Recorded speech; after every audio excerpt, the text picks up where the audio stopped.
As always, it is so great to have you here. I hope you're staying safe and healthy out there, but most importantly, that you're feeling fabulous at the same time. Anyways, today we have a delicious recipe. We're making a 20-minute cherry tomato and garlic spaghetti. Now, this is a pasta dish that truly hits on all cylinders because it's got so many incredible depths of flavors. Like seriously, it comes together in just 20 minutes, yet it feels like it's been simmering for hours. It's absolutely so easy to make and made with very simple ingredients. You know, folks, this is the perfect pasta dish for one of those busy weeknights when you don't have a lot of time, yet it's bold enough for a relaxed weekend lunch next to a bottle of Spanish wine. Either way, this is what simple, delicious home cooking is all about. Let's begin by filling a stock pot with some cold water.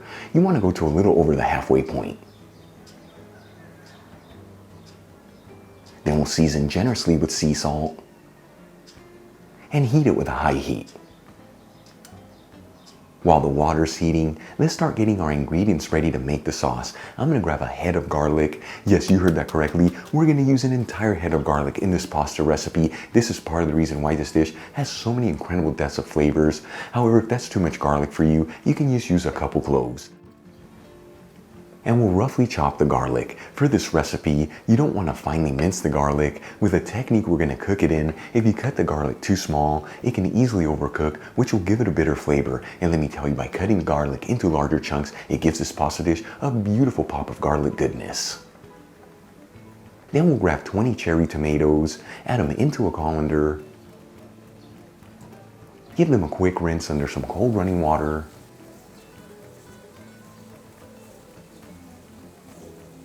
and we'll gently pat them completely dry.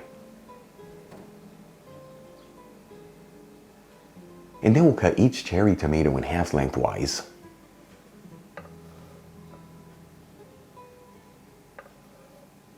And for the final ingredient to prepare, I'm going to grab about 10 fresh basil leaves, stack them together, tightly roll the leaves together, and finely chop them. For the next step, I'm going to heat a large fry pan with a medium heat, and we'll add in about 3 tablespoons of extra virgin olive oil, which is 45 milliliters. To make this pasta dish, I'm using an olive oil from Apollo. This is their Miller's favorite organic extra virgin olive oil. It has such an incredible depth of flavors, and it works perfect with this pasta dish. Link where you can get some in the description box below. After heating the olive oil for a couple minutes, I'm going to add in the chunks of garlic, and we'll mix the garlic around. That way it's all coated in that olive oil, and it's very important to mix this continuously. That way that garlic evenly sautés. You know, if you don't mix it continuously, it can easily brown, which will give it a bitter flavor. After about 1 minute, and the garlic is nice and aromatic, you don't want to brown it too much, I'm going to add in the chopped cherry tomatoes. And we'll continue to mix this together. That way everything evenly sautés. And at this point, you want to make sure to be a little bit more gentle. Otherwise, you can easily break those cherry tomatoes apart.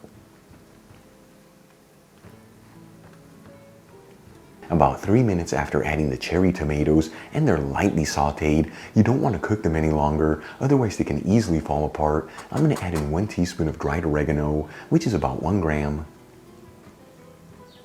And we'll season everything with sea salt and a generous portion of freshly cracked black pepper.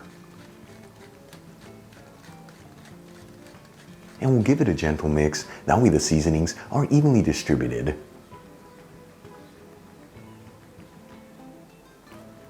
Then I'm going to add in half a cup of white wine, which is 120 milliliters. If wine is not your thing, you can totally use broth here, but let me tell you, the white wine is what gives this sauce that incredible depth of goodness.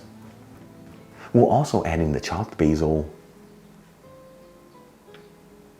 and then we'll give it one final mix. That way everything's evenly mixed together.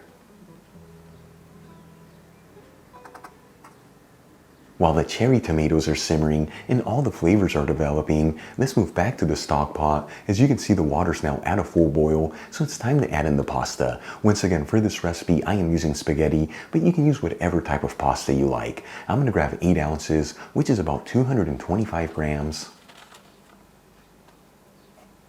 and add the spaghetti into the stock pot.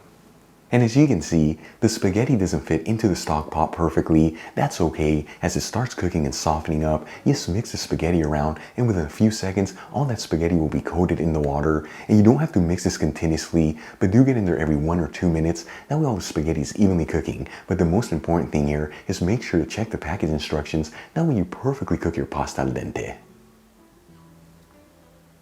Once the spaghetti is perfectly cooked al dente, which is exactly 9 minutes in my case, I'm going to remove the stock pot from the heat and drain the spaghetti into a colander. Alright, let's move back to our tomato sauce. It's been simmering while we've been cooking the spaghetti, so it's been sitting here for about 9 to 10 minutes on a medium heat, and as you can see, it's really thickened up, and the majority of that wine has been absorbed by the tomatoes. At this point, I'm going to turn off the heat, add the spaghetti into the sauce, and we'll gently mix it together until everything's well mixed.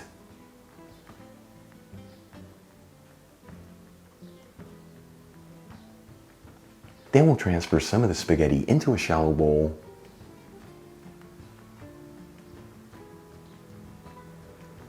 And we'll top it off with a kiss of finely grated manchego cheese. The one that I'm using has been aged for 6 months, but you can use whatever cheese you like. Check it out, our 20-minute cherry tomato and garlic spaghetti is done. Super easy to make, very simple ingredients, and it came together once again in just 20 minutes. Let's give this a try and see how it turned out.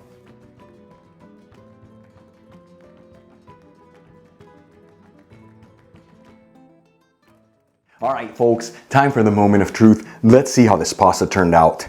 As always, it looks absolutely beautiful. Here we go. Once again, serious goodness, you know.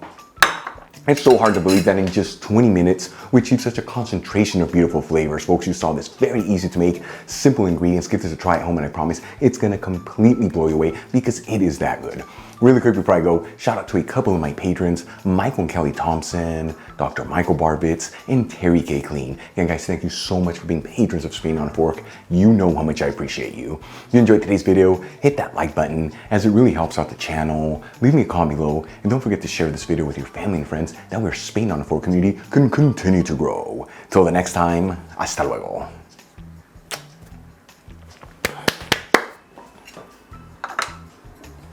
Adiós.